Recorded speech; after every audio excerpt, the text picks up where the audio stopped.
Good afternoon. I'm Chris Scherer, Communications Director of the Society of Broadcast Engineers. Welcome to the September 2025 SBE WEBxtra, the SBE chapter of the Web. This is a monthly SBE meeting, usually held on the third Monday of the month. The SBE is the Association for Broadcast and Multimedia Technology Professionals with more than 4,000 members, mostly in the U.S., but also around the world. In August, the SBE held its annual election of officers and directors. The newly elected will take their positions next week in Columbus during the SBE National Meeting held during the Midwest Broadcast and Multimedia Technology Conference. Ted Hand, who is completing his second term as president, has reached his term limit, and Kevin Trueblood will be sworn in. Today we'll meet Kevin and get some insight into his plans and goals for the SBE in the coming year. But first, I have the SBE member update for September 15, 2025. There are lots of upcoming webinars by SBE on the calendar. On September 18, Audio over IP, What Broadcast Engineers Need to Know, explores the core principles behind modern AOIP networks. You'll discover the fundamentals of successful AOIP deployment, from signal theory to end-to-end network design. Kirk Harnack is the instructor. Changes in the Noise Environment at AM Frequencies Part 2, Filtering, will stream on October 2. This three-part series discusses the effects of changes in the noise environment at AM frequencies. Part 2 looks at techniques for filtering noise on analog and digital audio lines, as well as shielding techniques to block strong signals from penetrating studios and related techniques from co-located FM transmitters. The instructors are John Keane and Gary Cavell. From Novice to Ninja, Commanding Computer-Based Broadcast Equipment and Systems is presented on October 16. Dive into the landscape of modern broadcast IT, exploring the general classes of computer-based infrastructure, from opaque appliances to PCs, workstations, and servers, and understand the role each type plays in your facility. The instructors are Kirk Harnack and Brian Johnson. And on November 13, Changes in the Noise Environment at AM Frequencies Part 3, Noise, will be presented. Part 3 covers types of devices that generate AM band noise and how RF noise travels or radiates in a building. The instructors again are John Keane and Gary Cavell. You can always access the entire library of webinars by SBE presentations on demand. For information on these and all the webinars by SBE, go to sbe.org/webinars. The next chapter exam window is in November. The application date for those exams is behind us, so the next chapter exam window for SBE certification exams is in February. Apply for that by January 4, 2026. If you don't want to wait, or if a local chapter exam is not convenient for you or not practical, private proctoring is available. More information on SBE certification is online at sbe.org/certification. The SBE National Meeting heads to Columbus, Ohio, September 24 and 25. It's being held during the Midwest Broadcast and Multimedia Technology Conference. The SBE will hold a meeting of the Board of Directors and a joint meeting of the Education and Certification Committee meetings. The annual membership meeting and awards dinner are the highlight of the SBE activities. Get all the details at sbe.org/national-meeting. The MBMTC features 2 days of sessions led by industry experts, access to a variety of exhibiting companies and their latest products, and networking with fellow professionals. Plan now to attend both events this fall. More info at mbmtc.oab.org. And that's your SBE member update for September 15, 2025. The SBE is a volunteer-driven organization, and annually the SBE holds elections for the officer and director positions. Officers serve 1-year terms and directors serve 2-year terms. At the national meeting, current Vice President Kevin Trueblood will be sworn in as the 34th president of the organization. On the SBE WEBxtra today, we'll meet Kevin and learn about his plans for the future of the SBE. Hey, Kevin, how you doing? Doing great. Thanks for having me on here, Chris. It's good to be back in this forum once again. You and I did this show for quite a while and had fun with it, but it's good to be back here with you. Yeah. Well, it's always good to talk to you as well. And congratulations on the recent election to you're now president-elect of the society. So congratulations on that. You'll take office here in a few days when we're in Columbus, Ohio, officially. Until then, you're still vice president, so don't get any grand ideas here. But let's start off. Tell us about yourself, how you got into broadcasting, how you got to where you are today, and let's learn a little bit about who Kevin Trueblood is. Yeah, so I've actually been in broadcasting since I was in high school. I was one of those people that the radio bug bit me early on. I used to love listening to the radio, and used to play DJ with all the cassette tapes that we had in our house, and had a pretend radio station and everything. And I'd be a pretend DJ talking about the music, and loved everything about radio. And I ended up deciding when I was in high school, my high school had a mentorship program that allowed students to go and work at different professional agencies. It was pretty open-ended where you could go. They just had to find out any willing employer who was willing to take on a high school student and mentor them. And I ended up landing at the local radio station, which I was super excited about because that's where I really wanted to be. And did about a 6-month mentorship while I was a junior in high school at that time. And at the end of the mentorship, they're like, "We really like you. Do you want to stick around?" And I ended up there is still working at the radio station while I was still going to high school. So I was like the coolest kid in school because I was on the radio and and got to be in high school at the same time. The coolest part about that, by the way, was the fact that I got to be the one who got to answer the phone call from the superintendent that school was canceled the next day. That was an incredible privilege to have, because I'm like, I'm the first person who knows that school's canceled. And so this is incredible. I have a side story that real quick. When I was growing up, my father was an educator. He started as a math teacher, moved up to the central office, was assistant superintendent of the district. He and the transportation director made the call to cancel school. Oh, so you really knew. So I had the inside track. and it was the days of phone trees. So when the call was made to cancel school, Dad had to make his phone tree staff, the people at the school district. And then my brother and I would fight for the phone to call our buddies and say, "There's no school tomorrow. There's no school tomorrow." I had this. Oh, that's okay. That's a good story.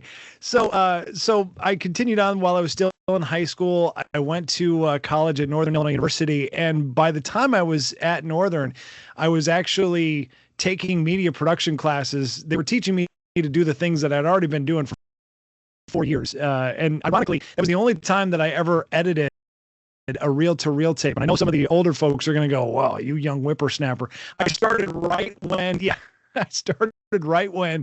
the radio stations had converted to digital. Like, we were using Saw and Cool Edit Pro at the only tape that I ever edited was in a college media production class, and I got a D on the assignment.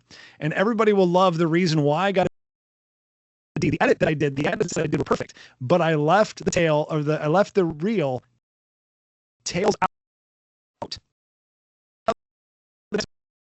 Tails out. The teacher thought that I did it wrong and did it backwards, and I still gave me a D on the assignment, even though it was good. So figured people would appreciate that.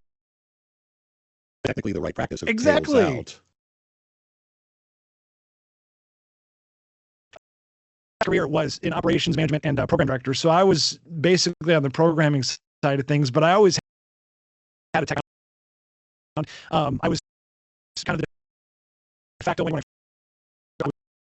engineer was an hour away, kind of on the front line of things. And I understood how all this stuff worked, how computers worked, and kind of started enjoying the broadcast engineering side of things. Worked for a group of stations in Bloomington, Illinois. And then I decided, you know what, I'm done programming. I've had fun doing it. I love being on the air. I love being a program director, but I thought I enjoyed doing the engineering side of it more often. And I got my first engineering job at WGLT in Normal, Illinois, the public radio station there, and spent about a year before I went to Madison, Wisconsin. And that was in 2008 when I got my first engineering job. That's when I joined the SBE, because I knew it's like that's what you do. This was 2008 at the time. I had a full-time job, and I'm like, I'm going to be an SBE member because I've heard so much about it. And was part of the chapter there in Bloomington, Illinois.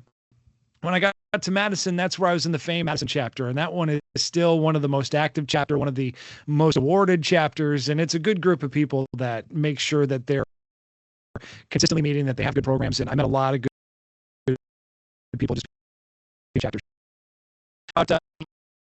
First at Midwest Family Broadcasting, I was at Wisconsin Public Radio, and then for the last 10 years, I've been here in Southwest Florida in Fort Myers, working for WGCU Public Media. Which I've been a radio guy my whole career. Suddenly, I have TV. That's to my credit. But the story I love to tell people is a lot of the reason why I was comfortable in taking a TV job was because I had spent so much time. The Madison chapter was large TV people.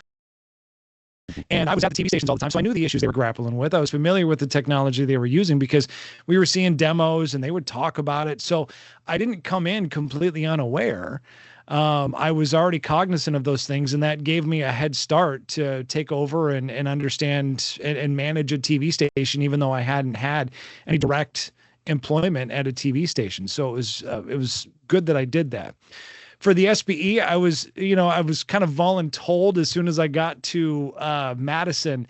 Much like a lot of chapters, it's like, hey, new person, you're the secretary. And, I was given that responsibility right away. And throughout the years that I was in Madison, rose up to chapter chair by the time that I left. And then I've been chapter chair here in Southwest Florida for several years as well. And our chapter is not as active as some, but we still have a good group of regulars that we try and meet when we can. But I joined in 2017 the National Board of Directors of the SBE because I thought, well, gosh, I'd been so happy with being part of the SBE and what they had to offer. And I'm like, I want to be part of the board of directors. So I ran and joined the board of directors. And after that, it was about a year and a half after that Jim Leifer was the president at the time. He appointed me to the executive committee.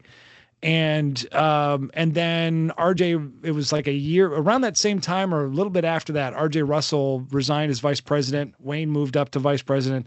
Then I moved up to secretary. So that's when I became an officer of the SBE. So I've been part of the national leadership now for about 8 years. I've been heavily involved in chapter management and as a chapter member for many years before that. So I've been around. I'd like to think I'm a pretty familiar name at this point to the SBE.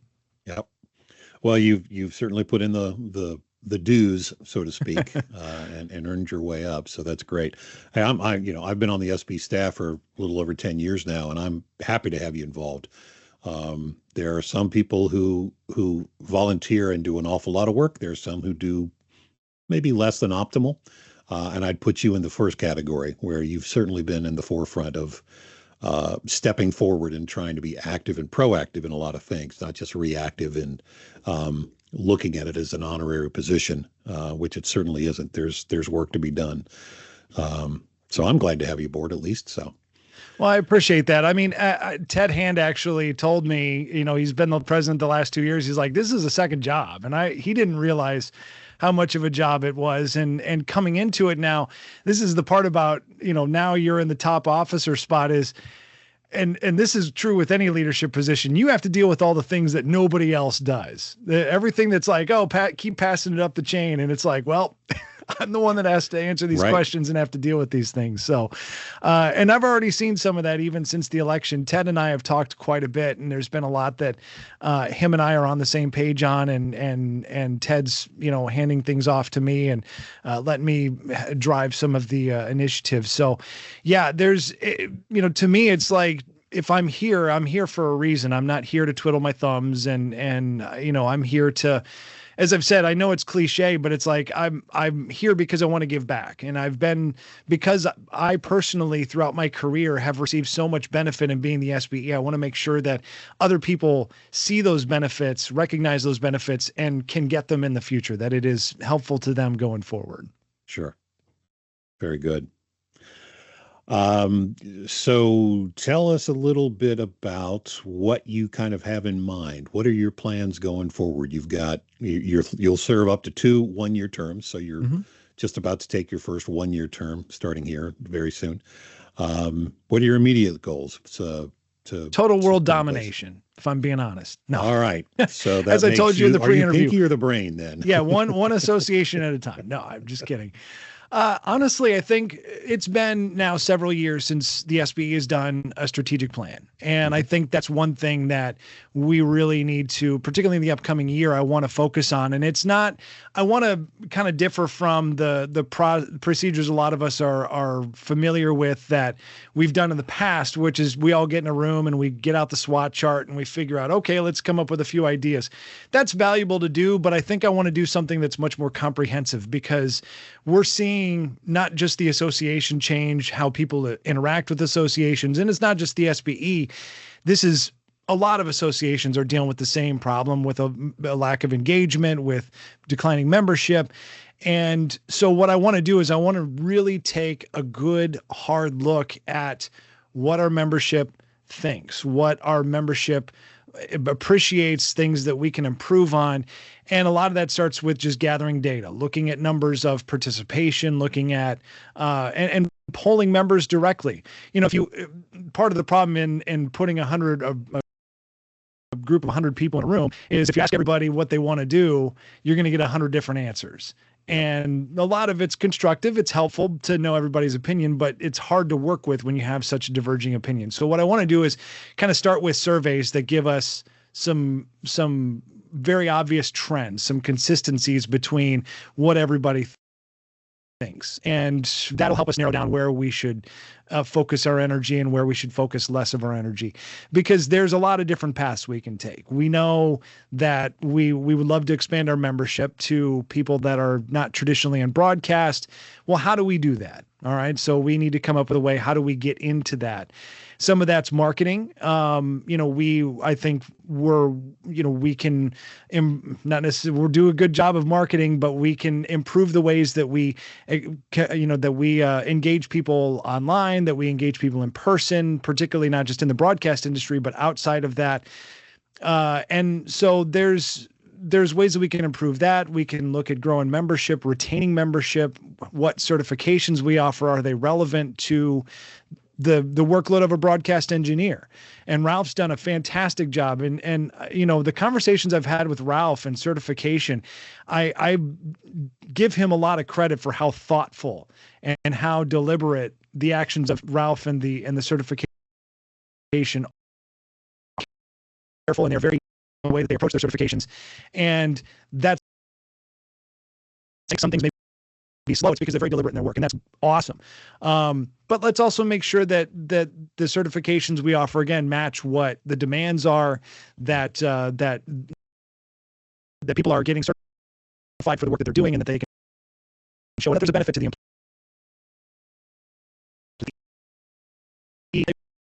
employers, because it can help establish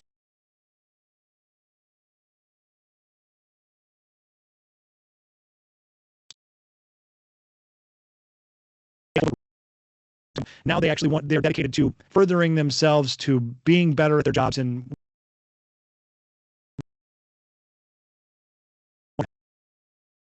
big thing is working on our external communications, on marketing, strategic planning. I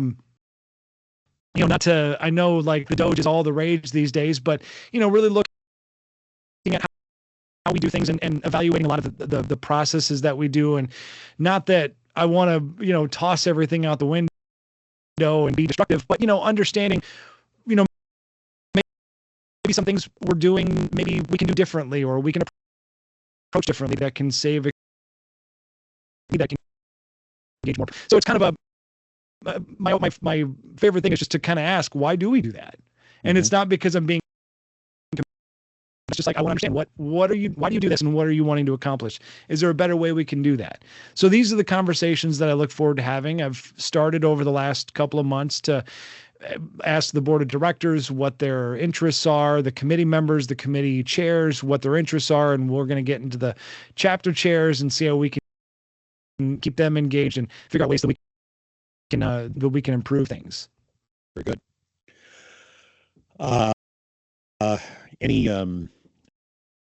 Any mentors, anybody that sort of inspires you in your work well, in your work in this case, referring specifically to the SBE side of things, any other members you've looked up to over the years and might even sort of consider, like I said, as a mentor or an advisor in some way?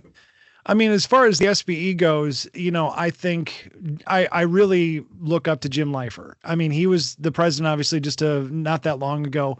But what I appreciate about him is he saw the potential in me, and he saw somebody who was willing to raise their hand. And I think what won him over with me was the strategic planning session we did in 2018, that I had a lot of opinions, and I talked a lot that day. But he recognized that I had a passion for this. I have a passion for this industry, and I'm willing to put in the work to make this happen. So Jim's been great, and he gave me a chance and was willing to, and he also put forth a lot of efforts himself. He helped spearhead the Member Plus option that's been very, very popular.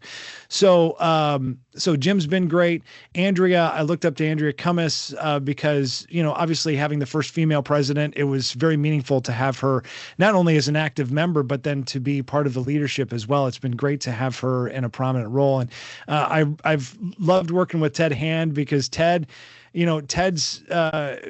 dealt with a lot in 2 years, and him and I together have we've been through a lot. We've changed executive directors. We've dealt with some changes within the organization, and we even, unfortunately, he didn't get to do as much international travel as I was hoping to do. But we got to start expanding internationally, and Ted's been a great person to bounce things off of, to get insight to historically how things have been done in the SBE and what's potential in the future. And he respected me enough to let me run with my opinion. When we started the search for the new executive director, Ted was kind of, he was really being the active director or the executive director at the time.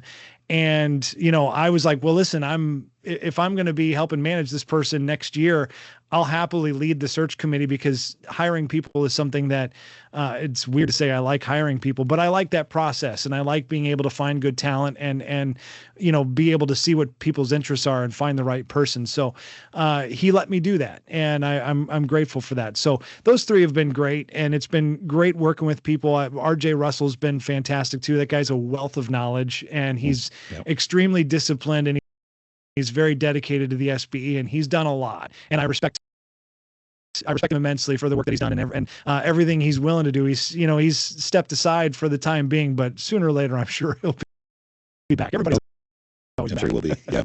Yeah. Our RJ's discipline is legendary.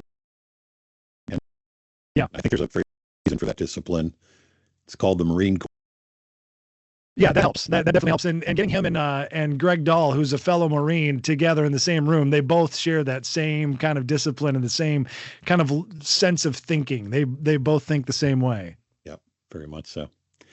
Have you, just kind of curiosity, have you been a member of any other organizations along the way that might be perhaps inspiring you or giving you reason to say we're not doing it that way? Things to look out for by any chance?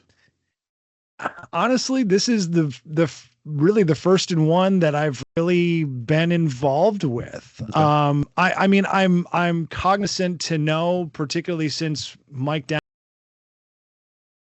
who's a management, some of the challenges and some of the things that we face with the SBE because yes, we are a broadcast organization, but we're an association like any other. And, some of the challenges that we face are not unlike other associations. So there's a reason to look outwards to all of these other associations to see how they're how they're marketing themselves, how they're doing member retention and engagement. There's a lot of things we can learn. And that's been key for us with Mike and managing Mike, is to make sure that he is active in association entities and going to conferences and things like that, so he can understand what we need to be doing best. So yeah, I personally, I don't have a ton of experience outside of managing my HOA, which is a completely different beast altogether, where I'm not concerned about anybody's grass when it comes to the SBE. But yeah, honestly, the SBE has been pretty much the only association that I've been involved with. Okay. You mentioned membership, both retention and attracting new members. Any of your own thoughts and insights that you'd like to share on how we might accomplish that in some way? Yeah, that's the $1 million question. And I think this is why I say when you ask 100 people, you're going to get 100 different answers because everybody's a member for different reasons. You know, some people are members because they appreciate our government relations work. They just want to see the society advance the profession overall. They don't want to participate, and that's okay. And then there's other people that want to be active in their chapters. They want to attend meetings. They want to get certified. There's different levels of involvement, and everybody's kind of in a different place in their career. And, you know, I think for us, what we need to be doing is selling the benefits of being a member, and that, you know, we can demonstrate. We do that survey every year with compensation study that people who are certified on average make more than people who are not certified. Whether that's with your current employer, maybe you change jobs and you can increase your salary based working for somebody who does value those things. So there's that. There's also ways that I think, you know, there's a lot of everybody, you know, the conversation that we have is when it comes to local chapters, we have a lot of chapters that meet regularly. We have a lot of chapters that don't meet regularly. And then there's chapters that meet regularly. And then we still see maybe half the members in the chapter don't attend meetings regularly. And they've got 1,000 reasons why. And maybe there's ways that we can offer benefits to those people without going to a local chapter meeting. You know, they're, you know, 3 hours away from their local chapter. They're not going to drive 3 hours. It's not practical. Again, reaching people and giving them benefits, whether that's through more webinars that are relevant to the work that they're doing, between the webinars and educational offerings. I would love to see more NS workshops going out around the country, because we have the framework to do those things. And they're popular. And we've seen things like the RF 101 session that we do, that at the NAB show, that have been very popular and very well received. And we have discussed doing those things, like rolling those out and doing more of those around the country. And we've got the framework set up to do that. We just need to find the people to actually do it. And so these are the things that I think being able to engage people, sell them on the ideas of, you know, what the benefit of being a member is and how you can be involved. Because what I tell people is the SBE is by and for the members. If you want something to happen, it's going to take people like you to step up and do it. Because a lot of times there's the chapter chair that's like, well, I've been chapter chair for 10 years because nobody else will do it. You know, become the chapter chair. If you want to see the change, be the change. And it's usually just as easy as raising your hand, and they'll be more than happy to have the help. Because being voluntold is always appreciated. Exactly. The classic railroading. I think you touch on a good point. Be the change. Every good project needs a champion. Someone, if you've got an idea, don't just, well, certainly share it. That's not the point, though. Share it, and if it needs legs, be ready to step up and step in. We on the national side certainly appreciate the local chapters as well. You mentioned some chapter chairs have held the position for 10 years or so because nobody else will do it. Unfortunately, we've also seen some chapters that at one time were very strong.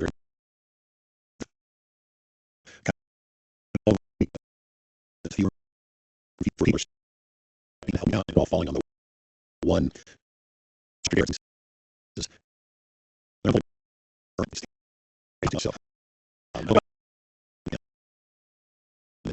Yeah, and that too is, you know, we have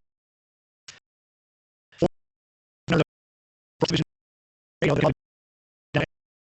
down the last 8 or 3 states or something like that. So they simply don't have time.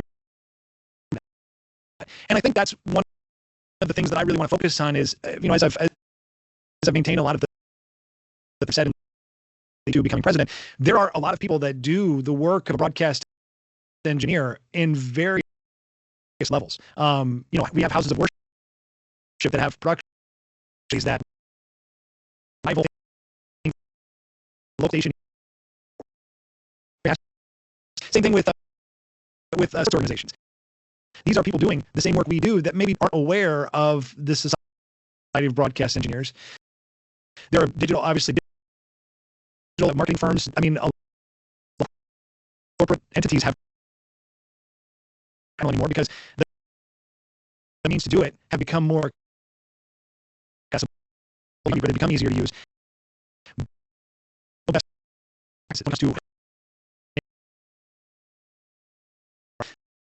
So this is where I think a lot of our marketing efforts can find people that maybe don't work in the traditional broadcast industry. They're the people in your local area you do. And it's going to be better for their church. That's going to be better for the 4K screen out in the outfield. That's going to be good for everybody. So these are the things I think we need to try and focus on, because that's going to help beef up those local chapters, and from their knowledge.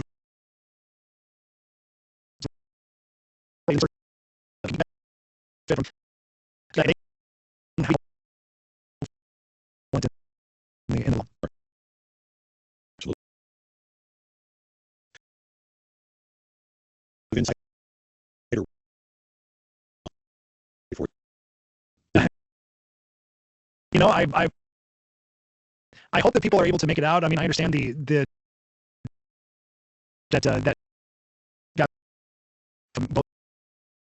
as the chapter chair of my local chapter, I'll admit sometimes I simply don't have time to organize things, and so I get it. But the best thing you can try and do is at least try and reach out to the members that are there. Sometimes there may be new people that came into your market that maybe, came in and don't know that you exist, that there is a local chapter, or they were once members that let their membership lapse or something. Scott Jones is great about notifying you when members come to your area. So if you've got new people, obviously reach out to them, make contact with them, try and get them involved in the chapter. I don't have a magic ball or anything to fix some of the lack of participation at local chapters right now, but I think that's what I want to do with some of the strategic planning, is find out what is working for local chapters and how we can get better engagement, because maybe people can't they don't want to drive 2 hours to go to a meeting at 7 p.m. But they'll be willing to give you 30 minutes over lunch or something like that. Like, there's maybe ways we can work in between and help people connect on the local level without having to make it such an onerous process for everybody. Maybe create some sort of a toolkit for chapters, find out what works well, and offer some positive steps that they can take to try to gain some activity. Absolutely. Yeah. Yep, absolutely. Cool. So the board of directors meets, like I said, at the national meeting coming up. Actually, it'll be the last meeting with Ted as president. You'll assume your new position just the next day at the membership meeting, as we do the swearing in of new officers and board. Not looking for any spoilers here. I'm sure you've been considering committee chair assignments. And not looking to share names, but tell us a little bit about your process on your selections. Obviously, looking at those who are the 12 who are going to serve on the full board as your candidates. What do you look for in an individual as far as leadership, committee chair responsibilities? Well, so it's interesting you bring that up, because back in April, what Ted Hand and I had the initial conversation, and we talked about at the board of directors meeting. And one of the things that we noticed is, gosh, we have a lot of committees that haven't done anything. And was that because that they don't have any tasks? They haven't been tasked? Is it because they were created and nobody and their purpose expired? That's happened. So one of the things that Ted and Mike Downs and myself did is we kind of took a look at the work that each of the committees were doing, and we're looking to consolidate. We're going to eliminate a couple of committees, consolidate a couple of them, and introduce a couple of new ones.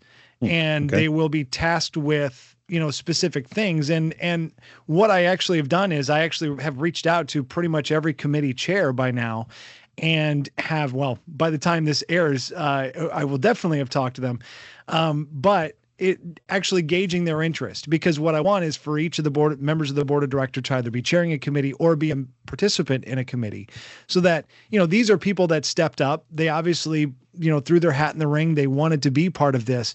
So I've been literally talking to all of them, gauging what their interests are, why did they become part of the leadership, what their ideas are, and then figuring out how we can best utilize that talent. And so there will be some changes in the committee assignments. And as I said, there will be consolidating ones, because I think we've had some good talent that just hasn't been engaged. So I want to move them into roles where I think they'll do better and let them focus on some of these efforts, because they're going to be engaged with our strategic planning process, because, membership's going to be tasked with, okay, well, now if we're growing membership, how do we do that?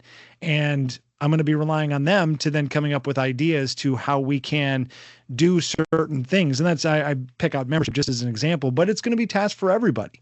It's going to be a charge for all of these different committees. Okay, I need ideas for how we're going to do this. And then this is how we're going to build this plan going forward, so that this isn't a strategic plan that I'm putting together for, a year or 2 years. This is going to be like a 3, 4, 5-year plan with benchmarks and guideposts to kind of tell us where we are in the process.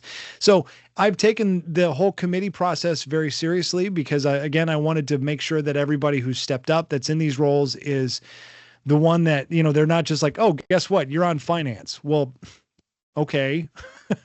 I don't know spreadsheets that well, but I guess I'll give it a try.